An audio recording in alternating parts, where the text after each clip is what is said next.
आज हम भगवान गौतम बुद्ध के बारे में कुछ रोचक बातें जानेंगे। लगभग 528 ईयरी पूर्व के वैशाख अप्रैल मई महीने में कपिलवस्तु के राजकुमार गौतम ने सत्य की खोज में घर त्याग दिया। गौतम ज्ञान की खोज में निरंजना नदी के तट पर बसे एक छोटे से गांव उरुवेला आ गए। वह इसी गांव में एक पीपल के पेड़ के नीचे ध्यान साधना करने लगे। एक दिन वह ध्यान में लीन थे कि गांव की ही एक लड़की सुजाता उनके लिए एक कटोरा खीर तथा शहद लेकर आई।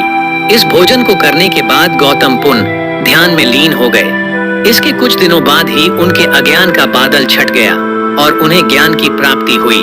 अब वह राजकुमार सिद्धार्थ या तपस्वी गौतम नहीं थे बल्कि बुद्ध थे। बुद्ध जिसे सारी दुनिया को ज्ञान प्रदान करना था। ज्ञान प्राप्ति के बाद वे अगले 7 सप्ताह तक उरुवेला के नजदीक ही रहे और चिंतन मनन किया। इसके बाद बुद्ध वाराणसी के निकट सारनाथ गए, जहां उन्होंने अपने ज्ञान प्राप्ति की घोषणा की। बुद्ध कुछ महीने बाद उरुवेला लौट गए। यहाँ उनके 5 मित्र अपने अनुयायियों के साथ उनसे मिलने आए और उनसे दीक्षित होने की प्रार्थना की। इन लोगों को दीक्षित करने के बाद बुद्ध राजगीर चले गए। इसके बुद्ध के उरुवेला वापस लौटने का कोई प्रमाण नहीं मिलता है। दूसरी शताब्दी ईसा पूर्व के बाद उरुवेला का नाम इतिहास के पन्नों में खो जाता है। इसके बाद यह गांव संबोधे वैजरसना या महाबोधि नामों से जाना जाने लगा। बोधगया शब्द का उल्लेख 18वीं शताब्दी से मिलने लगता है। विश्वास किया जाता है कि महाबोधि मंदिर में स्थापित बुद्ध की मूर्ति संबंध स्वयं बुद्ध से है। कहा जाता है कि जब इस मंदिर का निर्माण किया जा रहा था तो इसमें बुद्ध की एक मूर्ति स्थापित करने का भी निर्णय लिया गया था, लेकिन लंबे समय तक किसी ऐसे शिल्पकार को खोजा नहीं जा सका जो बुद्ध की आकर्षक मूर्ति बना सके।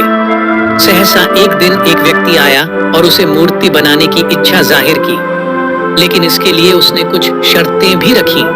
उसकी शर्त थी कि उसे पत्थर का एक स्तंभ तथा एक लैंप दिया जाए। उसकी एक और शर्त यह भी थी, इसके लिए उसे 6 महीने का समय दिया जाए तथा समय से पहले कोई मंदिर का दरवाजा न खोले। सभी शर्तें मान ली गई, लेकिन व्यग्र गांव वासियों ने तय समय से 4 दिन पहले ही मंदिर के दरवाजे को खोल दिया। मंदिर के अंदर एक बहुत ही सुंदर मूर्ति थी, जिसका हर अंग आकर्षक था सिवाय छाती के। मूर्ति का छाती वाला भाग अभी पूर्ण रूप से तराशा नहीं गया था। कुछ समय बाद एक बौद्ध भिक्षु मंदिर के अंदर रहने लगा। एक बार बुद्ध उसके सपने में आए और बोले कि उन्होंने ही मूर्ति का निर्माण किया था। बुद्ध की यह मूर्ति बौद्ध जगत में सर्वाधिक प्रतिष्ठा प्राप्त मूर्ति है। नालंदा और विक्रमशिला के मंदिरों में भी इसी मूर्ति की प्रतिकृति को स्थापित किया गया है।